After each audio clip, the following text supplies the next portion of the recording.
এপাশে আমার স্টুডেন্টের কীর্তি দেখেছো? সকালবেলা পড়তে এসেছিলো যখন তখনই দেখে গেছিলো পেয়ারা গাছে নাকি অনেক পেয়ারা হয়েছে।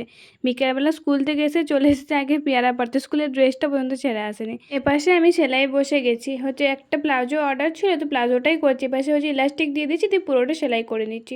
আর একটা ব্লাউজের অস্তরটা আগে বসিয়ে নিচ্ছি। দুটো সেলাই ইনকমপ্লিট আছে, আমি হচ্ছে কমপ্লিট করে তোমাদের সঙ্গে একটা অন্য কোনো ভিডিওতে তোমাদের সঙ্গে আমি শেয়ার করব। আর সন্ধ্যেবেলা আমি আমার পাশের বাড়ি একটা মামির সাথে গিয়েছিলাম একটু গোলবাজারে, একটু হচ্ছে কেনাকাটি ছিল সেই জন্যই গিয়েছিলাম। তারপর আমরা আসার সময় মোমোর দোকানে ঢুকেছিলাম, তো মোমো খেয়ে নিয়ে আমরা মিয়ামরে ঢুকেছিলাম, ওখানে হচ্ছে আইসক্রিম খেয়ে নিয়েছি আর একটা কেকও নিয়ে নিয়েছি। আর এটা হচ্ছে আগের ভিডিও, আমি দেবো দেবো বলে আর হচ্ছে কোনো ভ্লগেই দেওয়া হয়ে উঠছিল না।